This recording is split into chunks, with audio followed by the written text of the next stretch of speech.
Jeez. Plenty of great content for the end of the year, though.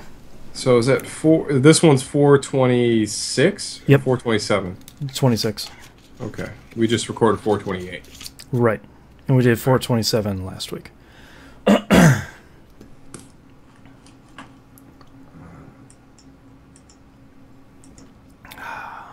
Oh, fucking advertisements. Stop it. Alright.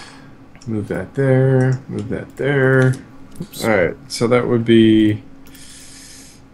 Star Wars.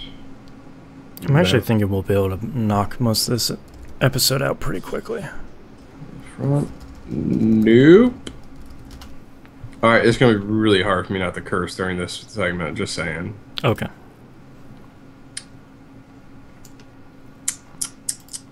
Did I play anything else except for these 3 games? I have time to play a lot of anything this week. Yeah, because I was busy rebuilding stuff. Oh my god, I forgot the most important one. What was that? Well, I can't spoil it. Mm.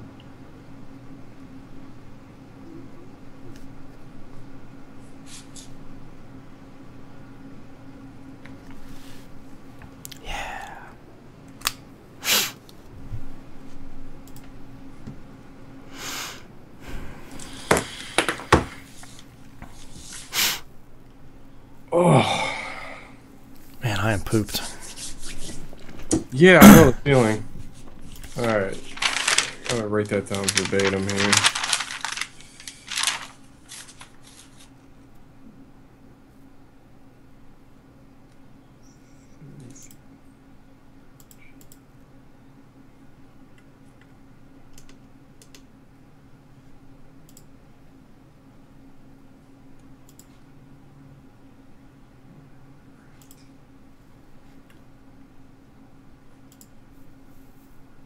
Hi to everyone watching. Sorry, we just got done recording another episode, so we were trying to get set up for this new one. Alright, I am good to go. Alright. Do we got people in here? Yeah, we got a couple people watching. Alright, let's get started in 3, 2, 1.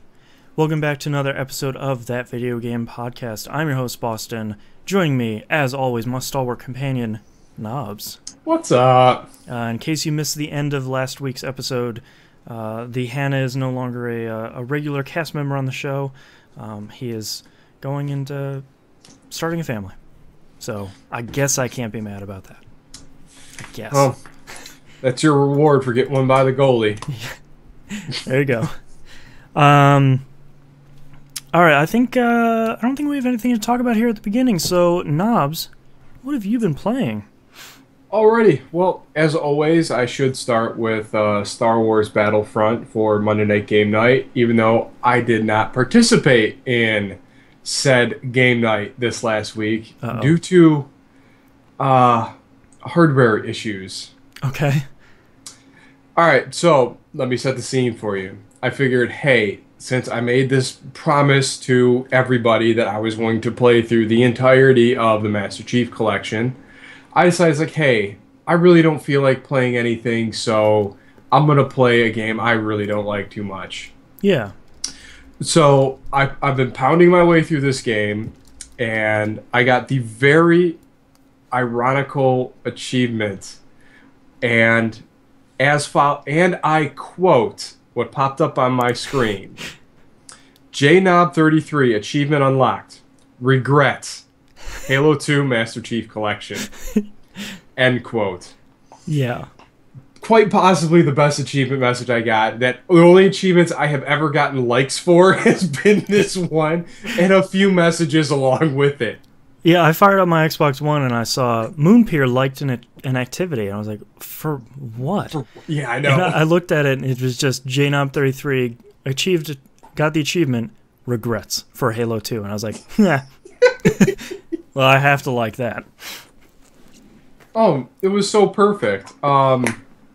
But I did play a few times during the course of the week, over last week between recording and whatnot. Played a bunch of Star Wars Battlefront, and just holy gosh, we awful at that game anymore. Yeah. Like it's just it's the Saturday night special night that we play, and it's everyone's just so much better, and it's so. You feel like it hasn't clicked with you yet, where it's like, okay, now I get this, now I can start winning. Right. All right. So back to the story. So, like I had said, I've been playing some more of the Master Chief Collection. I am in Halo 2. Last where I left off before, I was playing as the Arbiter in the space base or whatever. So I had to fight the one elite guy with the two floaty clones of himself, which was a pain. Okay, it sounds like a Mega Man boss. So yeah. So anyway, so the little ball guy is, he throws the balls down, and it's like, oh, ha ha ha! You thought I was Quaid, whatever. So you thought I was Randy Quaid, but I'm not. But I am. But like it was a really frustrating boss battle. Yeah. So anyway, so I power my way through it, get the Furburger elites with the Arbiter cutscene, blah blah blah, Halo, whatevs. Mm-hmm. I'm back Master Chief again, and I'm raiding some temple. Get through that area was a pain. I streamed a portion of it with my tank on fire for almost the entirety of that area. I think that's how I opened the stream was, hey, I'm playing Halo. The tank's on fire. Let's go. Let's do this. Yes, let's roll. So I'm playing this, and then I get back into another Arbiter level, which on another Halo somewhere in the universe. And I'm fighting the Flood. That was after I beat Regret, which it never prompts you that you need to hit right bumper to punch Regret in the face a bunch of times. Okay. And so working my way through that, I'm playing as the Arbiter again. I know I'm all over the place. So I'm in this thing. I'm going down these hallways. I got to activate these tubes to jump down the tubes, fighting the Flood, to the point where I am just losing my mind. So, it's 10 o'clock on Monday. I'm going to stop playing this game. Go to hit eject. Oh, no. Oh, no. Please don't do this to me. So, not the Master Chief Collection. Not only is my Xbox One broke at this point, that game is stuck in the disc. Anything but this. So we're doing hard reset, doing all this stuff. I'm in, and this is all happening in the party. Oh, I bet. And so the third time he's like, everyone comes and says, "Hey, Dom, so you're playing Master Chief Collection," and it just hilarity ensues as I am just streaming profanities at this point. Just smoke is coming out of your ears. I am losing my mind balls that this particular game is stuck in my system. Of any other game being stuck in there is like, fine, I'll just play this for a while. But no. So anyway, that night, after an hour of trying different combinations, trying to get this thing, and trying to use the manual eject. Oh, so I didn't know there was one. Oh, there is. There's a little keyhole in the side. Okay. That holds a larger than standard duty paperclip. Okay. It's supposed to be the perfect length to get in there. But you can't get enough force into it, so I folded up a paperclip into it. I'm like, all right, I know I have something stronger than this to go in here. So I pulled it out, watch a YouTube video. Hey, I can do it with a bobby pin. I've dated girls. I'm sure there's a bobby pin around here somewhere. Yeah. So find a bobby pin. Slice off that little rubber tip, the sharp point. Get that in there. That thing folds up in it. I'm like...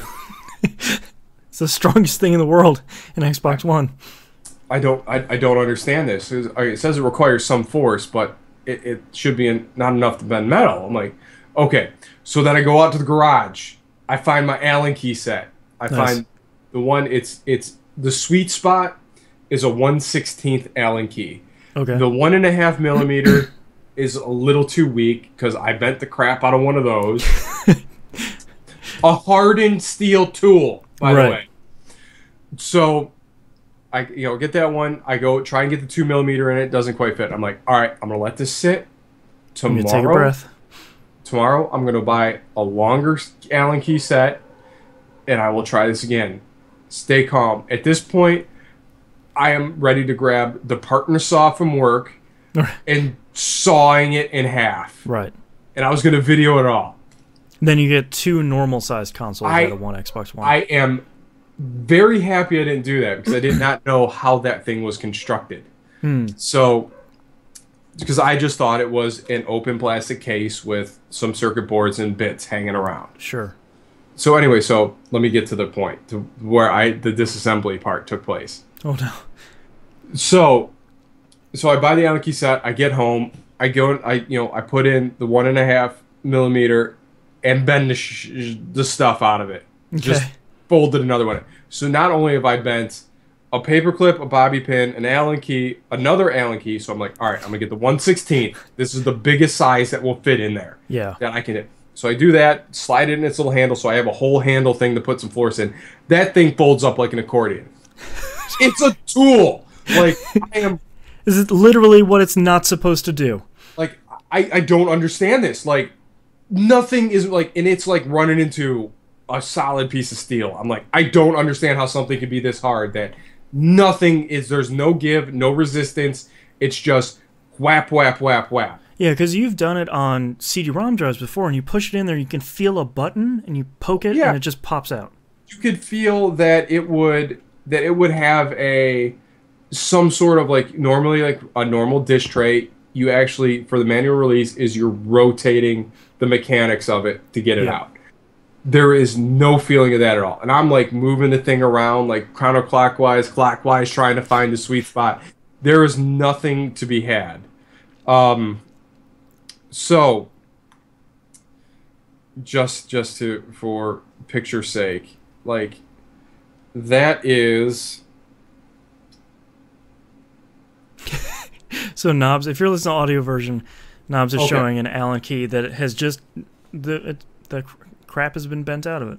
Like you can see, even the head portion of it is kinked in. Yeah. But the end of the apparatus is bented up into the left. Yeah. Like up into the left. Like it is. It's impressive. Yeah, it's hard to bend something like that. Like, granted, it wasn't like a 1/4-inch one where, that would have been a problem, but it wouldn't fit in the. You send that off to NASA to build hole. Spaceships out of. So then I'm like, okay. And like I had the saw in my truck. Like I was ready to go. And I was like, you know what? I'm a smart man. I don't have to resort to my baser instincts here. I'm going to disassemble it. Yeah. And see if I can't. And just open this thing up. Just open it up. Let's see what it's got. So did you know that the Xbox One is encased in steel? Wow, I did not know that. I did not know that either. So I gave Scott a pretty much play-by-play of the disassembling. It's like an iFixit video. There's the little bastard. I got it out. I got the CD-ROM drive out. Then I took it apart. Oh, nice. So you can see the Nightmare disc right in this area here. Yep. So what I had learned is that the rollers in it, there's a big long roller that's like shaped like a U, like a bevel U. Mm-hmm. So that grabs the disc and allows it to travel in. The mechanics of the ejection mechanism were 100% disengaged from anything else that moves. Oh, wow. So there's a part that triggers the eject moves left to right. It's the way it travels. And then there's a sprocket that goes along the back side of it. Was completely disengaged. So even if I was able to depress it properly, it wouldn't have worked to begin with. Oh, jeez. So and I realized, like, all right, so where is this thing going in? And I could see where it's supposed to be catching, but it doesn't get to that point at all in this at any instance of me trying to engage this. So I was fighting a losing battle to begin with. Yeah. So what I had to do was take and like flick the disc out, and hold on, let me go one more picture of the victory shot. There it is. Out of the Yay. console. Nothing is destroyed. So Sadly, not even the disc. so yeah, from that point on, not a scratch on it, by the way. Go figure. Some space material that thing's put together with. Yeah. So I have that. I'll put all these pictures up in the episode thread, by the way. Oh yeah. So I got the disc out, and I'm like, why? And I'm like sitting there like me, because I like taking stuff apart. I forgot how much fun that was. Oh yeah. Just digging into something. Looking at all the cool little stuff in there. Oh yeah, and I skillfully removed the do not tamper sticker, so that right back on like nothing ever happened. Nice. And we certainly don't have video or audio evidence of it. No, none of that would be safe for TV. No, I mean this show we're recording. Oh. So Officer. So anyway, oh yeah, I shouldn't have said that. Whatever. Yeah. Anyway, so I get the things, and I get the little. It's always the white pieces, that are inside a drive. So I was able to get that thing locked all the way in complete open position to the point where it wouldn't accept the disc. I'm like, okay, so I should get the power back on, get it to re-engage a normally it eject cycle, and I went right back in. Cleaned all the rollers, blew out everything, and it works like day one. Nice. Because I was at the point where I was ejecting and injecting a disc, like inserting and ejecting a disc, several times for it to finally catch and spin right for some reason. But now that I have done all this, apparently maintenance to this drive, which I'm not a fan of the drive itself. Yeah. Like the slotted drives always have this possibility that what I just went through would happen. They always have some dumb problem like this.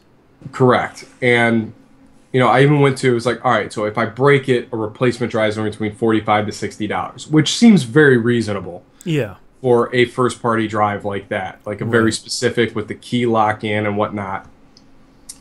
So I get everything back together, and I'm like, all right, the moment of truth. Oh, and pro tip, there's a little ribbon cable in the front that you need to reconnect, because if you don't, it's nothing's going to work. Is it for the power button? It's for the touch power button and the eject button. That whole touch bezel. Yes, that whole front bezel has a little ribbon cable that has a little thing that wraps around the back of it, so it's a nightmare to put back on. Oh yeah. So I get everything back together. I'm like, okay, what is going to be the sacrificial disc that I have to put in here? Right. So I'm like, oh wait, I have 3 disc versions of Skyfall. I can use one of those. There you go. And it went in, worked perfect, like day one, no problems. Nice. So I managed to completely disassemble my Xbox One and put all the bits and pieces back together, and it worked. So, hooray. 2015 was successful. That was, and that was one of those, it was like a fuel or rage-induced disassembly to other joy of just taking stuff apart. Yeah, and figuring out how it all works. Yes, I was really happy that I did actual legitimate disassembly, fix the problem, put everything back together, and it worked. I was very happy with myself. Well, and it's much better because your other alternative is send it off to Microsoft for potentially a couple of weeks for them to maybe fix it or give you a refurbished console. Right, or that. But luckily, I had just purchased a backup console anyway. That's true. I forgot about that.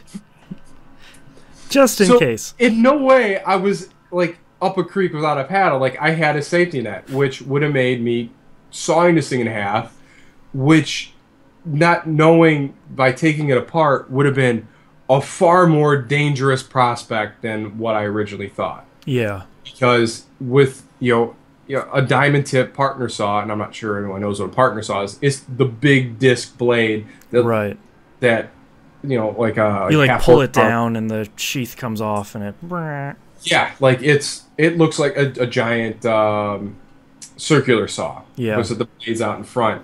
With it's a diamond tip blade, but with that, it would have caught caught that metal and not cut through it as clean as it would have been. It would have just melted right through the plastic.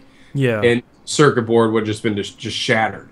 But this would have caught that blade and thrown it either towards me or away from me, or grabbed the saw, and something much worse would have been, because I would have had to put my foot on it to keep it secure. Right. And that even would have twisted under it, because there's the gap between the outer shell and what's actually holding the bits and pieces. But I did get to enjoy how well built that console really is. It seems like it's pretty substantive. Well, because the entire thing's in an actual legitimate steel case. That's why it's so heavy. And now all this stuff starts making sense. I was Yeah. like, they did that, like they took heat and airflow into very specific considerations. Yeah, they're not making that mistake twice. No, because there is one way that air comes in and there is one way that's coming out. Yeah. And it is designed it's almost designed like a Langley case, PC case is, that airflow is very important. Yeah. And That's and interesting. yeah, I was really surprised. And it is sealed. Like that top piece, once that's off, it has that rubber gasket, or that foam gasket that goes all the way around, that actually those two halves sink in for almost 100% seal. Right. So that was relatively interesting thing that happened over the week. But everything's back up and running. Nice. Fingers crossed, it all works. If not, then you know how to get back in there. So, well, now I know what I have to do if something like that goes wrong. I can physically and mentally prepared to troubleshoot that again. So, other than that, I have played a ton of Lumines. And I keep hitting myself at that 1.6 million point wall. That stage where it's that light gray. My work phone, sorry everyone. That light gray and blue static cubes has been the bane of my existence on the second turn. Yeah. Because last time, and I just did it yesterday, I was at 1.7 and change, and I'm like, all right, I'm here, I got it. And then all of a sudden, I just went mentally dumb and just bricked out again. And it's super part. I had the middle completely open, but I'm working the side so hard that I bricked out on the far right side. I'm like, you moron. It's like you have tunnel vision on the middle, and you don't even see the impending doom. Yes.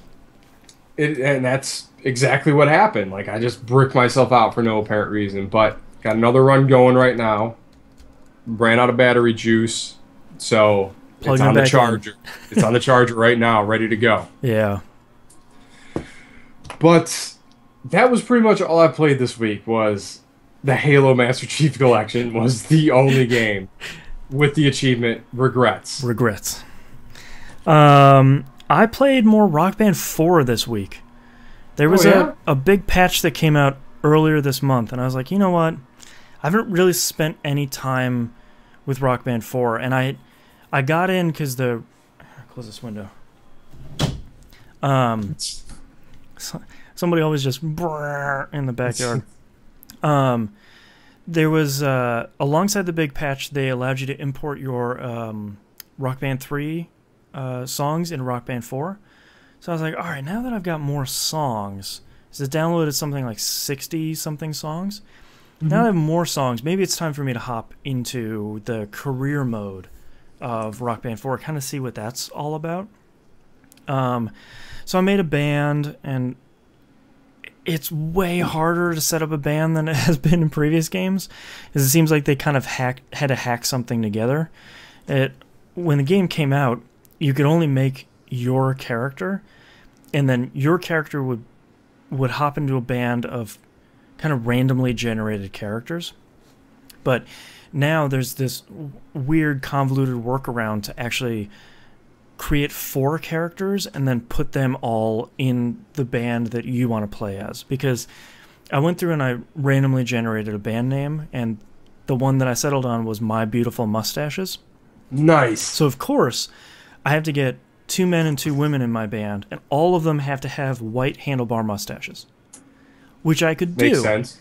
But then getting this combination of everybody in the band and in their instruments was a real pain. So thankfully I did all that. I spent all this time downloading stuff and setting stuff up. And I got into the career stuff, and during the pre-release stuff, they were saying, oh, it's like a Rock Band RPG, like your choices really matter. They really don't. Basically, you finish a city, and it'll give you like a storyline thing where it says, all right, well, you can take a tour in this other city and sleep on fans' couches, which will give you more fans but less money. Or you can go with this seemingly shady record executive that will ruin your cred, so you'll get less fans, but you'll get way more money. Okay. And that's really the only choice that you have there. I took there's been a couple that I've made that choice on, and they're all kind of the same fans versus money thing. The one I did where you slept on fans' couches, that one had a pretty funny ending, though, because I played like 3 shows, and after the second show, it popped up a message that one of the fans' couches, like one of the fans had lice, and it infected your whole band. So everybody for the next show, everybody's bald while they're playing those songs. So like that was kind of fun, and I kind of liked that.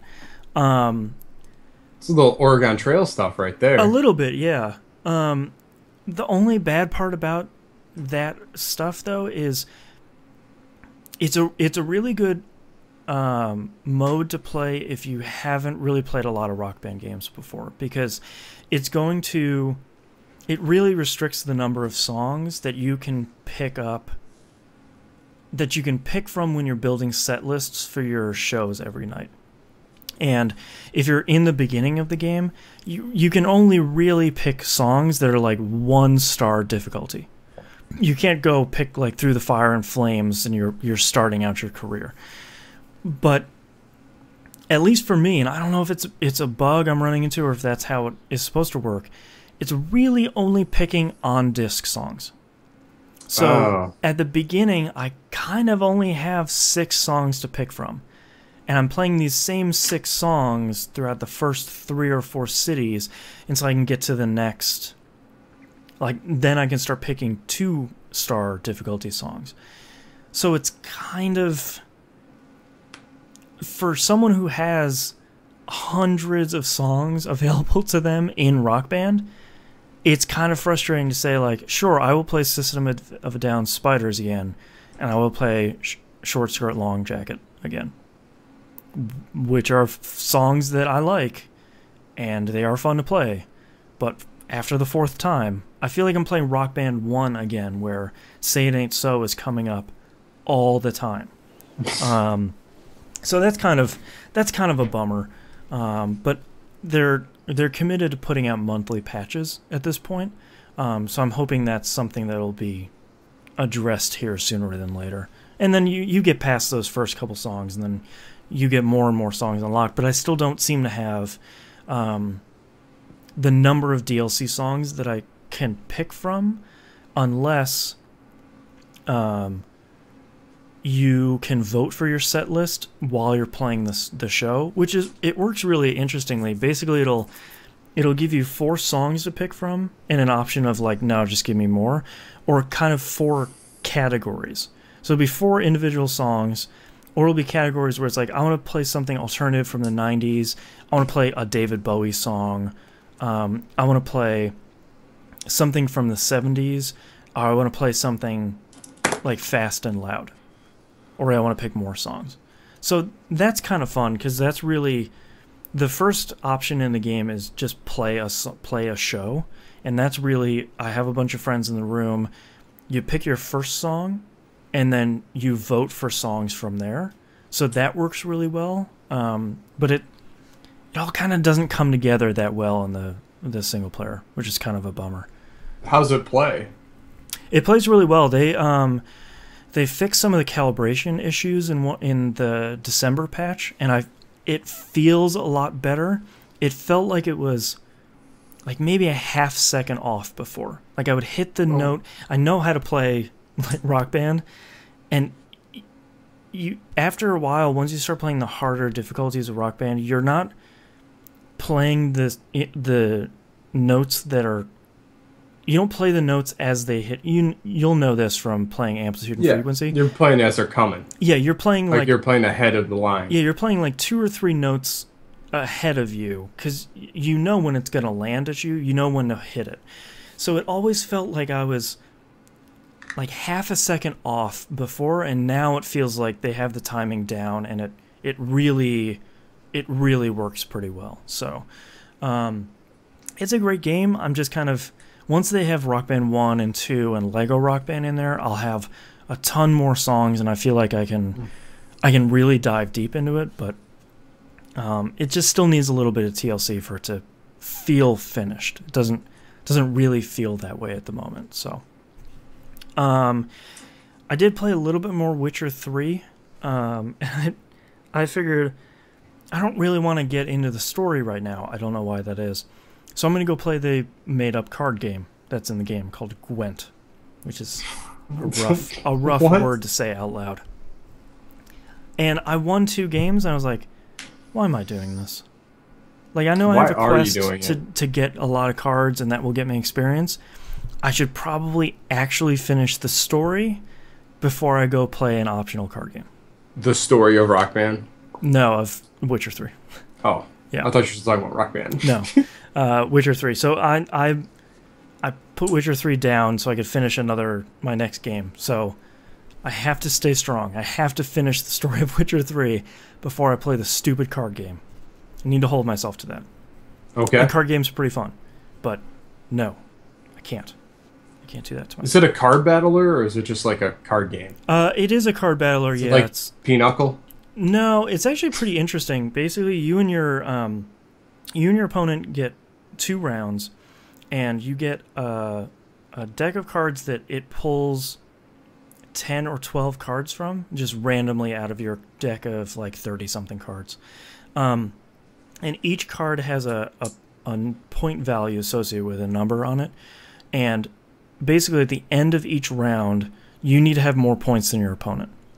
But you don't have that many cards, so it really turns into this pretty strategic thing at the end of the day where it's like, all right, I'm running low on cards, and this guy's probably going to win the round. So maybe I should lose this round in the hopes that he doesn't really have very many cards left, or the cards left he has are very low value, so that maybe next round I'll win because I don't have a ton of cards left, but all of mine are really high value, so maybe I can beat him. It's really pretty interesting. It's really well done for a card game in an RPG, which are usually horrible.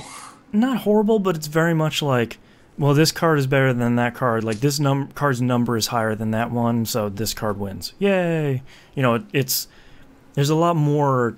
It's a lot more in depth than a lot of that stuff has been. But I have to finish the story first. I have to stay strong. Last night I finished Rise of the Tomb Raider. Ooh. How'd it go? It was really good. I think it took me about 20 hours to finish the main story of that. I ended up with, I think, like 65% completion by the time I was done. I was really happy with how that game ended up. Obviously won't spoil it, but they learned so many lessons from Tomb Raider 2013, where they introduced the villain so early that I actually cared about the resolution of his story through this game. And they introduced the mythological aspect in this game way earlier than the previous one. So by the time I fought those things, I felt like there was this really big ramp up to it, and I was pretty excited about fighting them. They didn't just like toss me. The first game had this problem where you fight these ancient Japanese soldiers, and you kind of turn this corner, and there's like an army of them. It's like, wait, what? When did this happen? And like 2 minutes later, you're just suddenly fighting them. And it's like, what? What is happening? In this game, they built it up over probably about an hour or so. And they have a lot of really great shots in this place you were climbing around of this whole huge army, and exactly how vast and well prepared they were. I felt like that really helped because by the time I fought them, I knew how impressive they were. So fighting them felt like a pretty impressive thing. And it did a thing that I wish more open world games did, where you go through and you fight the final boss battle, which was pretty satisfying. And you get the ending, you watch the credits, and there's like a post-credits thing. And when it dumps you back to the main menu and you hit continue to load your save game again, it has this little, it's maybe a minute, cutscene, and one of the Batman games did this too, where you're exploring the open world again, and there's story justification for why you're doing that. Instead of like just, hi, nope, please stop. Hello. I use iOS, so it rings on both of my phones. It gives you story justification for why you're back in the world, like finishing up all the stuff that's left in the game. And I thought that's kind of cool. Instead of like, I don't know, you're back in it. Here's a pop-up of like, finish everything. So I thought that was pretty neat. That's kind of what Batman Arkham Knight did, where it threw you back in the world, and you're only back there to clean up the rest of the Riddler challenges for the specific ending. Exactly. And one of the previous ones, Arkham City, I think, Batman had a quick chat with Gordon? No, what's his butler's name? Holy crap. Oh, wow. Yeah. Why am I brain farting on that? I don't know. My brain was just like, yes, his butler. That guy. He had a chat with him where he's like, oh, Master Wayne, why are you back? And he's like, well, you know, the Dark Knight's work is never done. Alfred. Thank you, Alfred. Oh, man. So there was a little bit of story justification, and Rise of the Tomb Raider goes a little bit further on that. NYC Badger says, good tomb rating. That was a knock from the first reboot. I finished 7 of the 9 optional tombs so far, and they're all way better than the 2013 one. The thing I like about this is it's a pretty self-contained puzzle where everything to solve, you can see where you need to go, and you can see the thing you need to open, and the puzzle is hard enough that you don't know exactly what to do when you go in the tomb itself.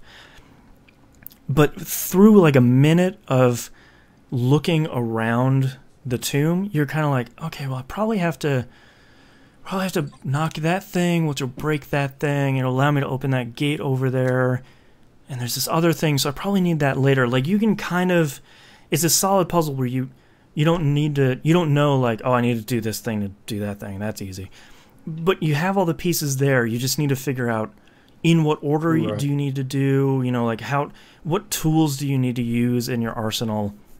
So what pillars do I have to turn? Yeah, like, and thankfully there are no, like, aim the sunbeams to open anything, you know, the stereotypical Tomb Raider stuff, which Uncharted did, but that was a good puzzle. I'm really happy with it. You know, I think I think it's not like game of the year and top 10 or anything, but it's one of those games where it's like a solid 8 out of 10. You know, it's not going to set the world on fire, and it's not a bad game. It's not an okay game. It's just a really good game. And I feel like we don't get a lot of good games a lot of times anymore. It's either great or horrible. Yeah, it's either like we spent $500 million and it's a AAA game, or else. Or it's this thing that has a lot of flaws, and it's probably still fine, but, you know, there's nothing really wrong with Tomb Raider. You know, the frame rate is a little hitchy every once in a while when there's fog on the screen, but that's kind of the only real problem. The shooting is really great. The traversal is great. The characters are interesting. It looks really good. They expanded on her skill set from the first game, and they removed the things that never really worked. There was this thing where you could shoot an arrow into like a climbable surface in the first game and make a zip line out of it, but it never really worked because half of the time you would like she'd smack her face on the wall and fall off, and you'd die. And like you'd try it 3 or 4 times, and eventually it would work. So in this one, they replaced it with there are wooden surfaces. the bat zip line. Yeah, exactly. The Assassin's Creed Lara Croft. Yeah. So they were in this one. They replaced with these wood surfaces that you can that you can put an arrow into, that you make into a climbable surface, and that one works way better. So it's everything about it is, hey, we took, like I've been saying, they took Tomb Raider 2013, they kind of trimmed the fat, and they just added a lot more great stuff, and it's just a really good game, and I think everyone should go play it. If you haven't played Tomb Raider 2013, do that too. It's cheap. Easy. Yeah. Stop it. And no, not you. You'll get to it someday. And last but not least, Binding of Isaac Rebirth. Mere hours after we recorded the show last week, I finally platinumed it. Nice. I'm free. At 0.4% of people who have played Binding of Isaac Rebirth have platinumed that game on PS4. And all I needed was that one perfect run. I got Dead Cat, so I had nine lives. I got a ton of damage boosting stuff. I got an item to protect me a little bit. And then, since I'm still playing Rebirth, I went into one of the shops and I got a stopwatch, which significantly slows down every enemy in the game and slows down their shots, so they don't travel as far or as fast. And just kind of walked right through that thing. So, finished all that stuff I needed to do, picked up the 4 items I unlocked, and I am finally free. Until Afterbirth comes out on PS4. Which was supposed to come out this year, but now looks like might happen in February. So, 2 months to finish. You bought yourself a stay of execution there. Yeah, I have 2 months to finish anything else. Like, I knocked out Rise of Tomb Raider, knock out Fallout, finish Fallout. I gotta knock out The Witcher 3. I've got a little bit of time before I get pulled back into that quagmire. But that's all I've been playing this week, so let's take a break. Oh my god, my throat is so messed up. Get some ginger ale. Can you drink ginger ale? Yes. I shouldn't have things that have high fructose corn syrup in them, but not because it's bad. Everybody stop freaking out. I just can't have it. For show notes, for Fantavision, I wrote PS2C. I'm just using that as my shorthand for PS2 classics. Okay. Is I just don't want to type out classics. I'm lazy. Okay, what do you want? No.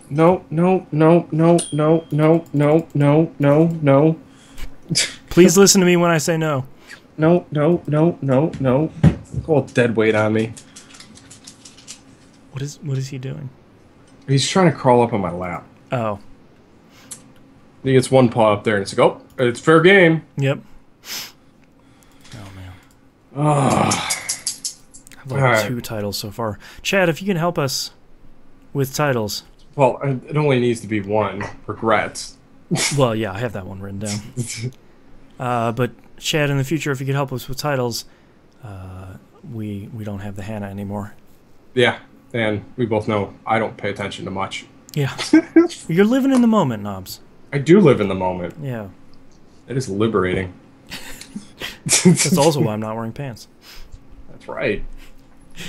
Surprise! Dimebag315 says, will there ever be a third host again? Absolutely. I think this show is really good with 3 people. Not 4. That's too many. That's too crazy. Unless the 4th person is nearly silent. Yes. Yeah, I think the mix. If we get someone in a studio doing the mix in the back with riding the wheels of steel. Yeah.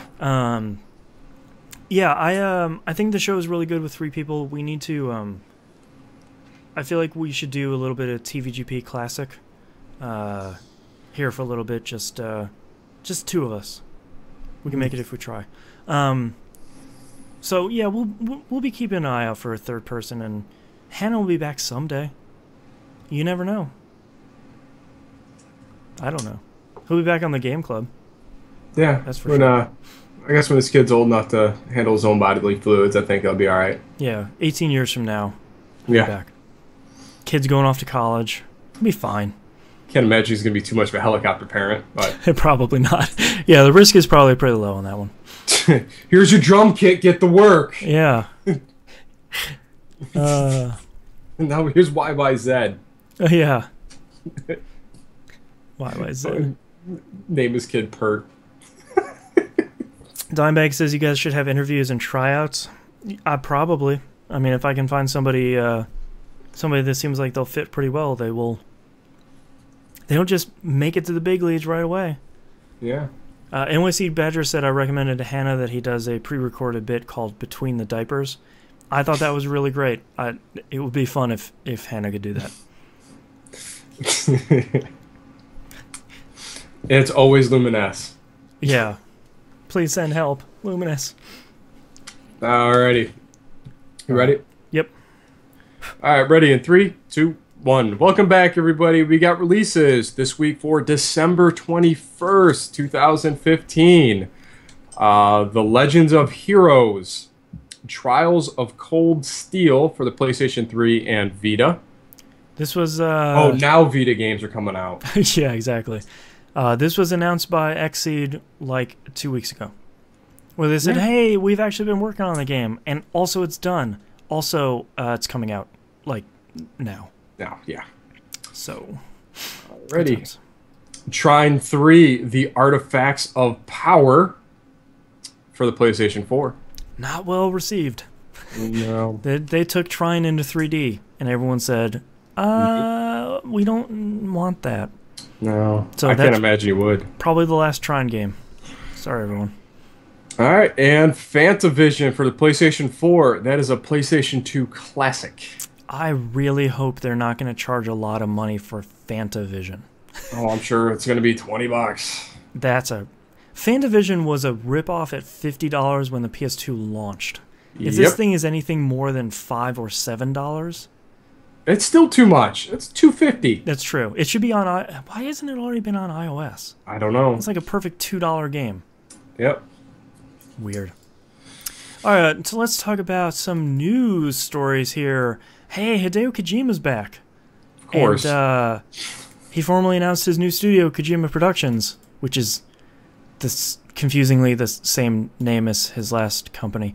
But he has announced he's working with Sony to create an exclusive PS4 game, Sure. of which there have been no details. The only detail was he was thinking that instead of making games for the next year, he would go off to an island and hang out by himself for a year until someone said, you probably shouldn't do that. So if you ever wondered, how bad is it, allegedly, to work at Konami? It made a man go to a deserted island as a potential career choice. Oh, maybe he was going for his Vision Quest. Oh, the maybe. next big thing. Boy, I would want someone to film Kojima's Spirit Quest. No, it needs to be rigged up like in that MTV Fear with that body camera stuff. Just him running around this desert, and someone throw a volleyball his way, and just let the dissension happen. Kojima, there's your idea for your next game. Yes. Just make that happen, whatever that is.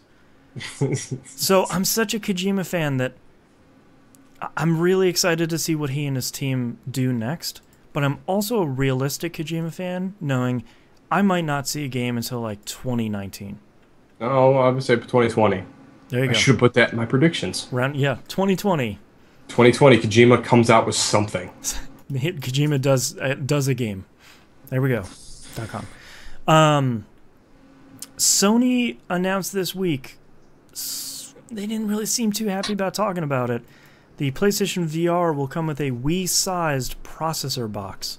I think this has kind of been the biggest question when you look at Oculus VR. Okay, that makes sense now. All right, so when you said when I read it originally, it was like Wii-sized processor box. I was like, it has a Wii processor? Right, and you're like, wait, is that where all the Wiis went? Like, yeah, is that are we just retconning stuff now? Right. I think that's been the thing that people have been asking about is, all right, for the PC-based VR systems, obviously you need a pretty okay video card, you need a pretty good CPU. Like, the computer is going to power both the game and the headset's processing. Right. But when you look at the PS4, it's sort of like, well, you're going to need some increased processing power, so what are you going to do here? Like, are the games going to look like crap? Or are you going to need a processor box? And well, I would imagine it would take the same amount of processing power as 3D video would. So you're rendering everything twice anyway. yeah. And Like, at a I'm really like- weird resolution, too. Like, every time I look at the resolution where they're like, yeah, it's this resolution times 2, it's sort of like, wait, what? Probably Math? got it. It should be like one of those things you put on to get your eyes checked, and you get the dials to dial it in. Yeah, exactly. Just, Better, worse. yeah. Better, 1 worse. or 2? 2, 1, One? 3, 4. No, wait. Wait, 2 is Wait, the wait. best? Hold on, I'm confused. We need to stop. I'm blind. Start back over. You start over. So, yeah, I don't... That makes sense. You know, some people are saying, you know, it's a lot like they're acting like it's the expansion pack for the N64, which makes sense. You need it for these certain games, and you don't for this. So it's kind of a, if you want to play this stuff, it's a cost. But you know, NYC Badger in chat says, I heard a rumor that PSVR is going to be a system plus a few hundred easily. I mean, that seems to be the rumor that's flying around. Is kind of, hey, this thing ain't going to be cheap. I think it's going to be more than what everyone's expecting. Yeah, so start saving your pennies now, because we're not going to be selling this thing for 100 bones. Probably that times 4. Yeah. Get used to that number. Get used to some of that PS3 pricing, son. Well, you spent it before. Why not again? Yeah. I mean, we sold the PS4 for under market value. Yeah. So good, you need to pay for it twice. Yeah. In some exciting and potentially money-saving news here, the original Homeworld devs are returning with a prequel Homeworld game called Deserts of Kharak. Deserts of Kharak. Yeah, basically they're making a new Homeworld game that is also kind of a desert game. So are we going to find out where the mothership came from now? Or It would seem so. my flying space wedge? I can't wait. Yeah. The good news and potentially saving news is if you go on Steam and you pre-order Deserts of Kharar, you will get a free copy of Homeworld Remastered Collection, which was good. Homeworld 1 and 2 are good. Homeworld Run 2 are really good. Really hard, but really good. Yeah, I don't remember if they added difficulty options in this remake. I feel like they kind of did, which would be great, because, boy, those games could get pretty hard. Yeah. In a satisfying way. Like, Yeah, it's really, I mean, it's hard enough to keep track of things on a linear plane, let alone yeah, in every direction possible. all 3 axes. I tell you what, this is something that's always cool. You get your group of ships going, and you get the right number to do the X formation, Yeah. just cruising across space. It was awesome. Ah, so good. I'm really excited about a new Homeworld game. I would like to see them coming back to this great franchise. Excuse me, that they really loved. And I forgot to mention, it's out in a month, January 20th, 2016. So That's exciting. I gotta buy a bigger hard drive for my computer. yeah, I might have to give that a shot. Yeah. Time to upgrade the old SSD. Oh yeah. Next news story here, wrapping up the TVGP's favorite video game, Nobi Nobi Boy. After 2,489 days, Nobi Nobi Boy is complete. Girl has stretched her way back through the solar system and then all the way back to Earth. How'd it come back faster than it went out there? Funny story, they just increased the multiplier.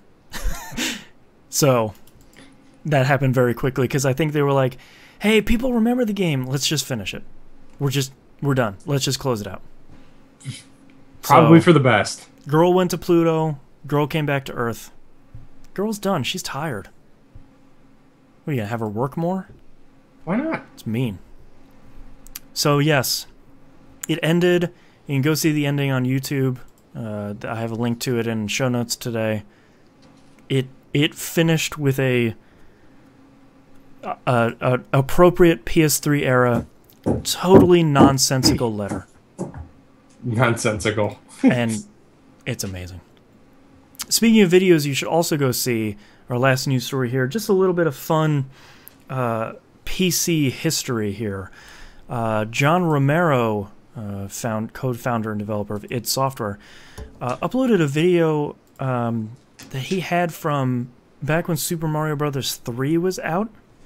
Huh. He and John Carmack made Super Mario Bros. 3 on PC.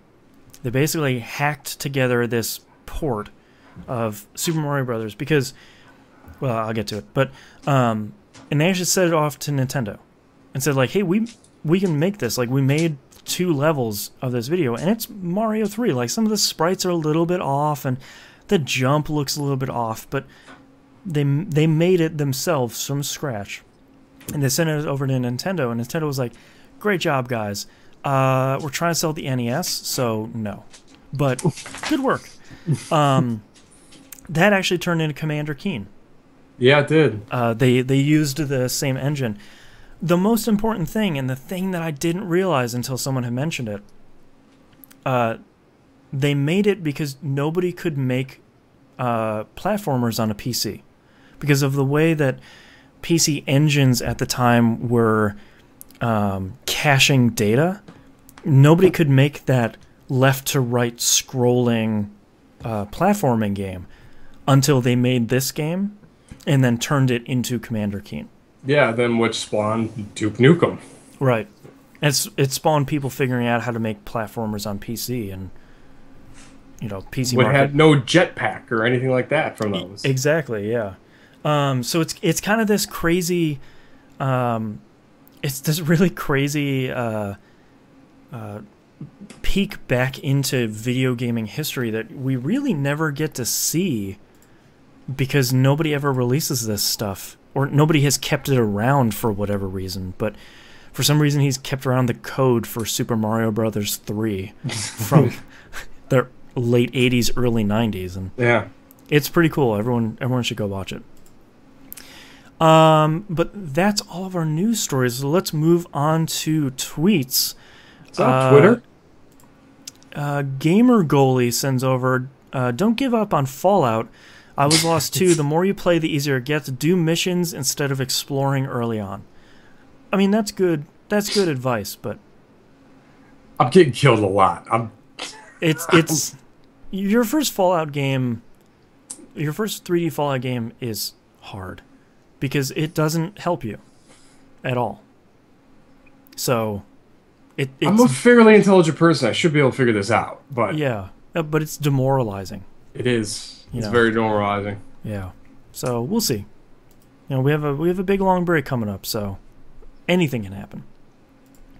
Jamal Coase writes in and says, "Here's one.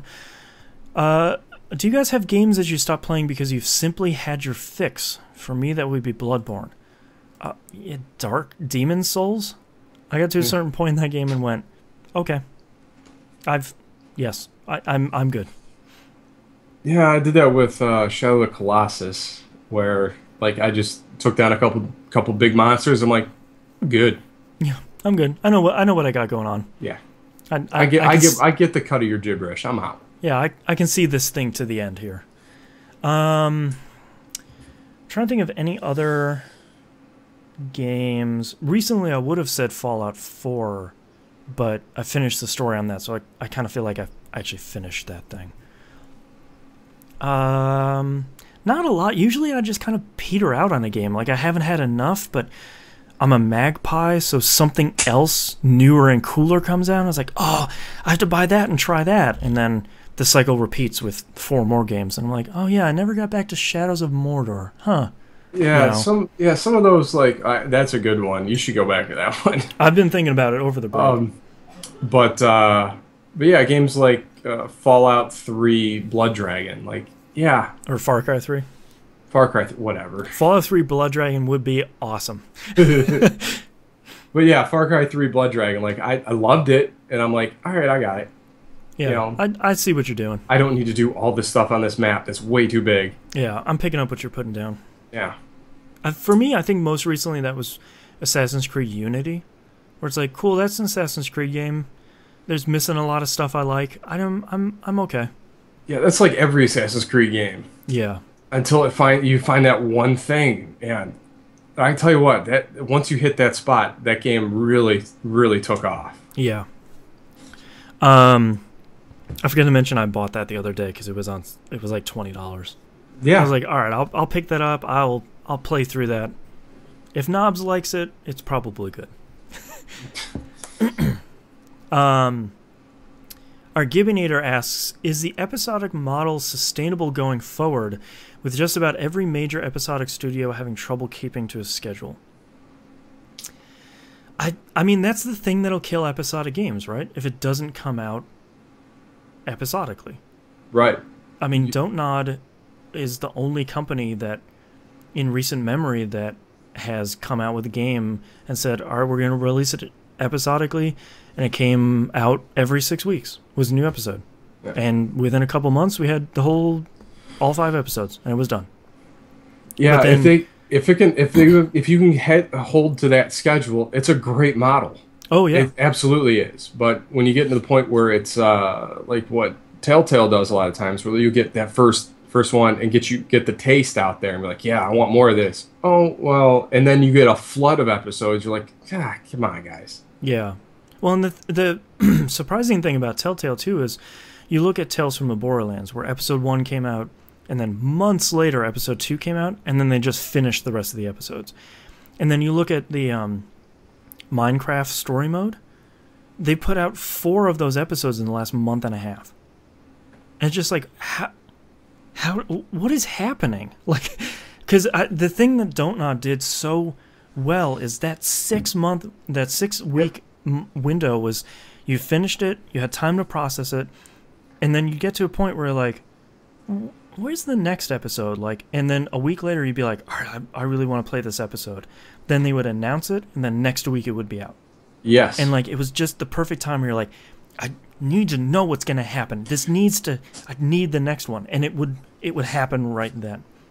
You know, like, look at the worst case scenarios, Kentucky Route Zero. That game has gone a year and a half between episodes with virtually no news.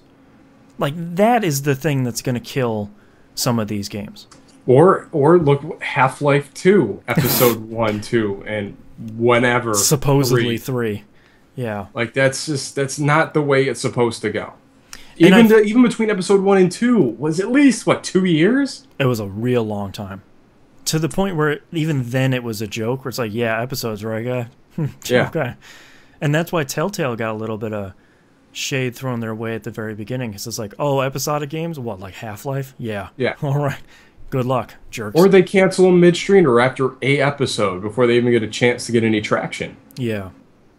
Like Sin's Emergence. Come on. God, the game was good. I think the thing, too, is like, I think the real risk is some episodic game is going to be somebody's first episodic game. And like, if you pick Life is Strange, great. You had the best experience you could have. Yeah. You pick Game of Thrones, you're having a pretty bad experience. You pick Tales from the Borderlands, you're not having a great experience. You know, even season 1 of The Walking Dead was an okay experience, but there were some times where it's like, all right, like, when should I expect the next one? Months? Weeks? What's happening? And then it was just out. Then you're stuck waiting for the entire compilation of the series to come out. You're like, why don't you just do that in the first place? Yeah, like with Telltale, why should I buy a series pass? Right. Why don't I just wait until it's done? And everybody will say, it's good, it's not worth it, whatever. And then just get into it for the whole thing. Because the problem that I have with some of these episodic games is if it takes too long between episodes, I'm never going to finish the season. Because I'm already on to like 2 or 3 other things. So, yeah, I don't know.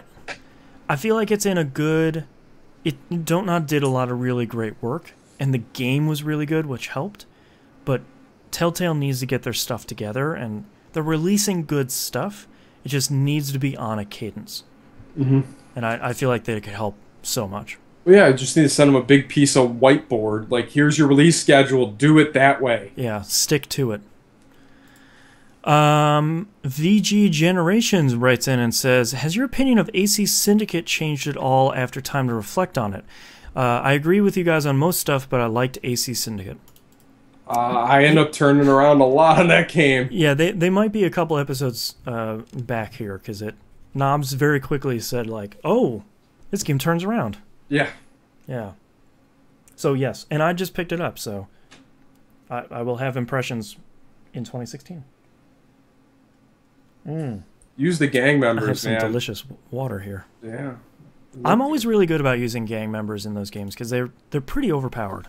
Well, that one, like, I dumped all my money into upgrading my gang so I could get the enforcers and stuff as fast as I could because it just made a lot of the distraction play a lot better. Yeah. And the last tweet here is from Gamer Goalie again saying, would you guys pay real money to have your house or business in a Fallout game? If so, how much? I ask because Fallout 4 is close to me. That's an interesting question. Like, if you're like, let's say Fallout 5 is in San Diego.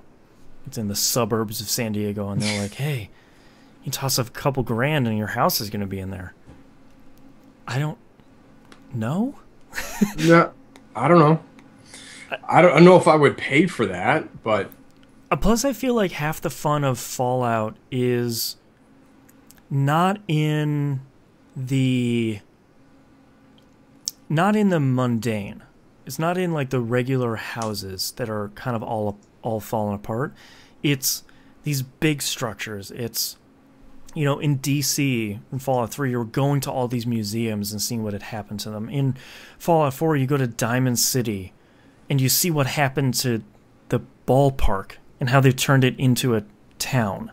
You know, like, it's that sort of stuff where it's like, you're going to take something that you know. Oh, that's why they call it Diamond City? Yeah. Like, I still haven't been there yet, so... It's pretty cool. But, like, you get in Diamond City... I thought City, it was made of diamonds. I don't know. Well, that'd be pretty cool. No, that's Butt Stallion. It bleeds. Yeah. Why Like, is it bleeding? You get in Diamond City, and you sort of look around, and you're like, wait, this looks sort of familiar. And it's that kind of stuff where you look at what has the bombs dropping, how has the bombs dropping changed the world? Like, what do you have to do now to survive? Yeah. And the suburbs aren't that interesting, as you can see in Sanctuary and Fallout 4. Yeah, what Fallout in Ohio, I think the only city that could possibly do that would have to be Columbus. It's the only one really big enough. Yeah. Yeah. Fallout Columbus. Boom. Let's do it. Side story. Made by Telltale.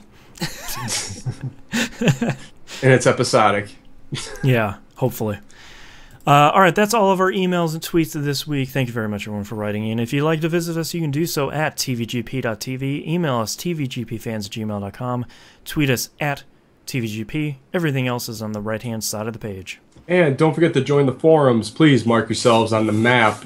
Join us for our game nights, our weeks of game night. Monday night is the original. On Xbox One, we're playing Star Wars Battlefront. I'm stammering over this. See last week's episode title. Been talking for a while. Starfront Battle Thing. Starfront Battle Thing. Tuesday is Destiny. Wednesday is Rocket League on the PlayStation 4. Thursday night, Steam game night. Friday, Saturday, Sunday. We're around. If we're on, don't be shy. And this month's TVGP Game Club is Don't Nod's previous game, Remember Me. So they're in the middle of playing that right now. So it's pretty cheap. It's available on Steam.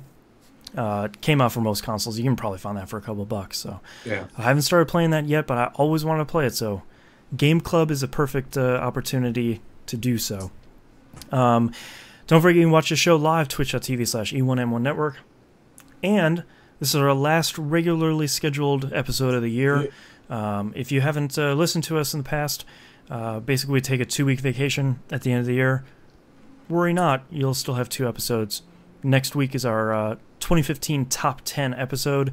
Week after that is our predictions for 2016, where we also revisit our usually hilariously incorrect predictions for 2015 and crown a TVGP most correctest from the community. And then after that, we'll be back fresh off of our vacation. But until then, we'll see you next time. All right. Laters. I have 2 titles, but Regrets has to be the title. Yeah, I think so too. I mean, because that made me laugh all week because I kept getting more and more likes from everybody. I saw it and it was just like J-Nob unlocked his achievement in Halo 2, Regrets. And I was like, amazing. It was just one of those things. Like it's just I couldn't have made that up. It just put a bow on it. It can't get any better. I should stop there with it, but I'm not. All right, starting in 3, 2, 1. This is That Video Game Podcast, episode 426 for December 21st, 2015. Regrets. The Master Chief Collection. All right, thank you very much, everyone, for watching. We will be back January 10th. That is our next live stream. Twitch or youtube.com/thatvideogamepodcast. The links are below the video player here on Twitch. We will have video archive of our recording of top 10 and the predictions. So if you like watching the video more than you like listening to audio, go check it out there. Subscribe. That helps us a lot. Subscribe and like. I would appreciate it. But until then, Merry Christmas, Happy New Year, Happy holidays. Happening, and we'll see you in 2016. Bye. We're